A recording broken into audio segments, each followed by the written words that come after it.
Assalamu alaikum. Today we are going to start our lecture of biochemistry of topic इकोसोनाइड्स. इकोसोनाइड्स जैसे इसके नाम से पता चल रहा है, इकोसा का मतलब होता है 20. तो हमारे पास ऐसे कंपाउंड्स जो 20 carbon containing poly unsaturated fatty acid से ड्राइव होते हैं उनको हम इकोसोनाइड्स कहते हैं. ये तो इसकी डेफिनेशन हो गई सिंपल. दूसरी डेफिनेशन ये है कि group of compounds that are local hormones synthesised by the cells have short half life and act on the neighbouring cell. ये वो कंपाउंड्स हैं जिनको हम लोकल हार्मोन्स भी कहते हैं. ये वहीं पर सिंथेसाइज होते हैं और वहीं पर ही एक्ट करके ख़त्म हो जाते हैं. शॉर्ट हाफ लाइफ होती है जिसका मतलब वो ज़्यादा देर तक एग्जिस्ट नहीं करते होते. तो ये सिंगल मॉलिक्यूल के अंदर कौन कौन से मॉलिक्यूल आते हैं उसको हम डिस्कस करते हैं. सबसे पहले आते हैं प्रोस्टानॉइड्स.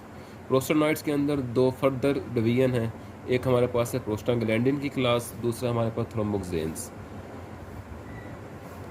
प्रोस्टानॉइड्स जो हैं वो हमारे पास साइक्लिक होते हैं. बाकी जो दोनों हैं ल्यूकोट्राइएन्स और लिपोक्सिन ये हमारे पास लीनियर होते हैं.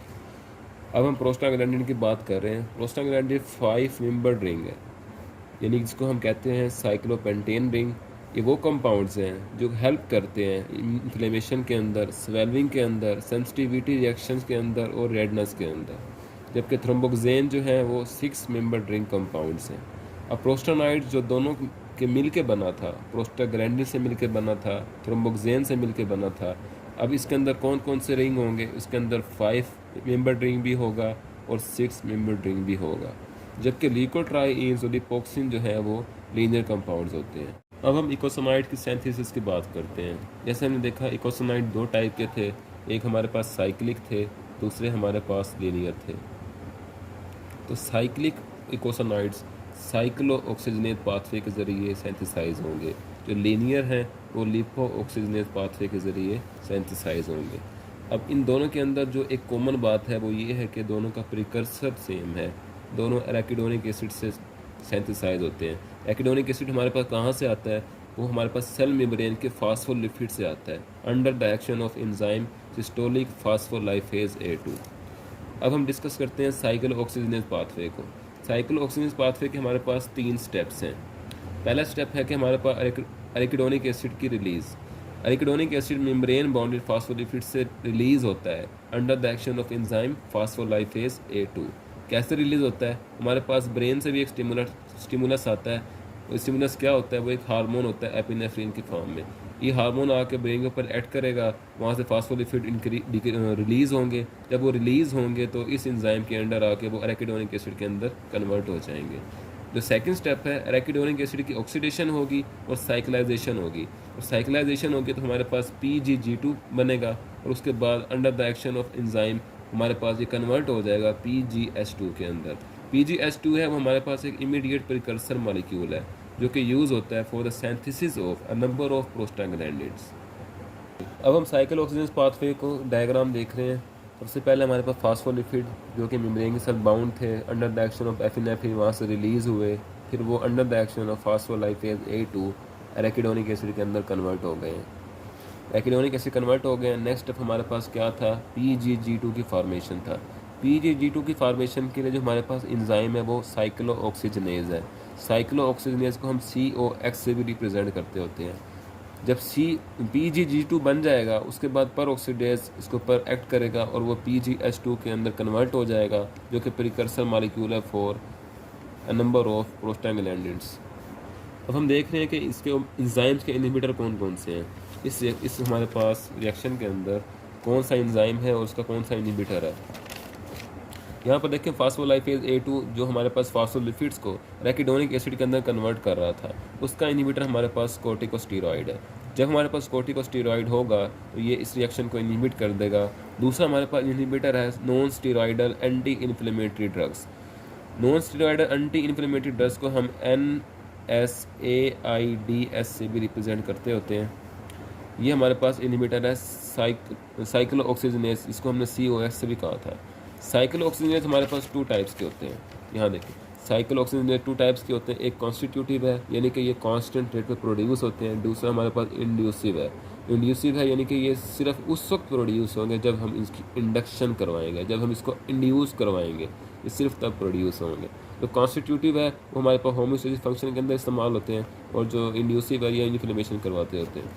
एस्पिरिन हमारे पास non steroidal anti inflammatory drug है जो कि COX के साथ इरिवर्सिबली बाइंड करती है, जबकि दूसरी ड्रग पैरासीटामोल हमारे पास रिवर्सिबली बाइंड करती है। अब हम दूसरा पाथवे डिस्कस कर रहे हैं, ये जो कि हमारे पास लीनियर कंपाउंड के सिंथेसिस के अंदर इस्तेमाल होता है। लीनियर कंपाउंड कौन कौन से थे? एक हमारे पास लिकोट्राइइन था, दूसरा लिपोक्सिन्स थे। अगेन फास्फोलिपिड से शुरू करेंगे। फास्फोलिपिड कन्वर्ट हो जाएंगे एराकिडोनिक एसिड की एराकिडोनिक एसिड के अंदर in the presence of phospholipase A2। अब एराकिडोनिक एसिड बन गए हैं। अब हमारे पास नेक्स्ट एंजाइम 5 लिपोऑक्सीजनेज कन्वर्ट करेगा एराकिडोनिक एसिड को 5 हाइड्रोक्सी पर ऑक्सी इकासो टेट्राइनोइक एसिड, इसको हम 5HPETE से शो करते हैं। जब यहाँ से वाटर की रिमूवल होगी तो ये हमारे पास लिकोट्राइइन A4 के अंदर कन्वर्ट हो जाएगा, और जब यहाँ पर ग्लूटाथायोन ऐड होगा इन the presence of glutathione S transferase, तो ये हमारे पास लिकोट्राइइन C4 के अंदर कन्वर्ट हो जाएगा। लिकोट्राइइन C4 हमारे पास जब इसमें से ग्लूटामेट निकलेगा in the presence of gamma glutamyl transferase, तो ये लिकोट्राइइन D4 में कन्वर्ट हो जाएगा। लिकोट्राइइन D4 में से जब ग्लाइसिन निकलेगा in the presence of dipeptidase, तो ये हमारे पास लिकोट्राइइन E4 के अंदर कन्वर्ट हो जाएगा। अब हम इस रिएक्शन के इनहिबिटर को देखते हैं। ये reaction it is not inhibited by non steroid anti inflammatory drugs. ये रिएक्शन इस ड्रग से इनहिबिट नहीं होता। जैसे एस्पिरिन है वो non steroid anti inflammatory drug है, तो ये रिएक्शन उससे इनहिबिट नहीं होगा। क्यों नहीं इनहिबिट होगा? क्योंकि ये वाला रिएक्शन हम COX एंजाइम की इनहिबिशन, ये वाला इनहिबिटर हम COX की एंजाइम की इनहिबिशन के लिए इस्तेमाल करते थे। दूसरी बात, ये रिएक्शन हमारे पास लीनियर स्ट्रक्चर्ड कंपाउंड को प्रोड्यूस करेगा, जैसे लिकोट्राइइन और लिपोक्सिन्स। नेक्स्ट हम देखते हैं, अब हम फंक्शन ऑफ इकोसोनाइड देख रहे हैं। हमारे पास पहला इकोसोनाइड थ्रोम्बोक्सेन A2 है। It is produced by COX cyclooxygenase 1 in activated platelets. It promote platelet adhesion and aggregation. It is responsible for vasoconstriction, यानी कि construction of vascular smooth muscle. Vascular smooth muscle की contraction होगी तो इसको हम कह देते हैं वैसोकंस्ट्रिक्शन। अल्टीमेटली क्या होगा, यहाँ पर प्लेटलेट्स एग्रीगेट हो रहे हैं, उनकी एडहेजन हो रही है, वैसोकंस्ट्रिक्शन भी हो रही है, तो थ्रोम्बस फॉर्मेशन हो जाएगी। थ्रोम्बस फॉर्मेशन हो जाएगी तो इसका मतलब ब्लड क्लोटिंग स्टार्ट हो गई है। क्लिनिकल एप्लीकेशन इसकी क्या है? ये स्ट्रोक और MI पेशेंट्स को दिया जाता है to avoid the thrombus formation in the coronary artery. Daily basis इसकी हम डोज देते होते हैं, जो कि हमारे पास 75 मिलीग्राम पर डे है।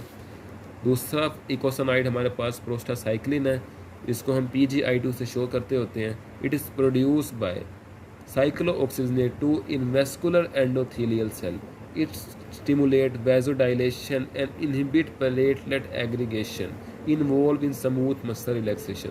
अगर हम इसको देखेंगे तो ये बिल्कुल इसके उलट काम कर रहा है, यानी कि ये इसका एंटागोनिस्ट है। क्या करेगा? अल्टीमेटली ये हमारे पास थ्रोम्बस फॉर्मेशन को इनहिबिट करेगा। नेक्स्ट हमारे पास इकोसोनाइड प्रोस्टाग्लैंडिन E2 है, जिसको हम PGE2 से शो करते हैं। It is produced by most tissues, ज़्यादातर टिश्यूज़ को प्रोड्यूस करते होते हैं। It is use in vasodilation, protect gastric mucosa, regulate renal function, enhance pain sensation. It also stimulate uterine contraction, या जिसको हम लेबर पेन भी कहते होते हैं। It is required for fever response, यानी कि ये टेम्परेचर को इंक्रीज़ करवाता होता है। नेक्स्ट हमारे पास प्रोस्टाग्लैंडिन F2 अल्फा।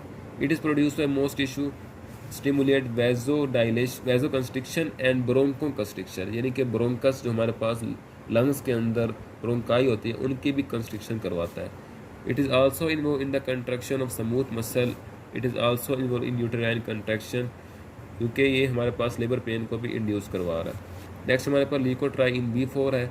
ये हमारे पास कीमोटैक्सिस को इंक्रीज़ करवाता है, किसकी? पॉलीमॉर्फ न्यूक्लियर ल्यूकोसाइड्स की। एडहेजन ऑफ WBCs भी करवाता है, और लाइसोसोमल एंजाइम फ्रॉम WBCs की रिलीज में भी हेल्प करता होता है।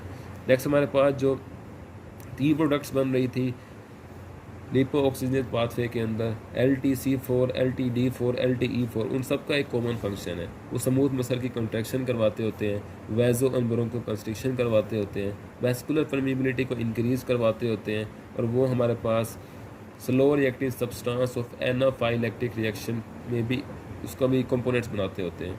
Involve in pathophysiology of asthma and seasonal allergies. Next हमारे पास है ल्यूकोट्राई इन A4।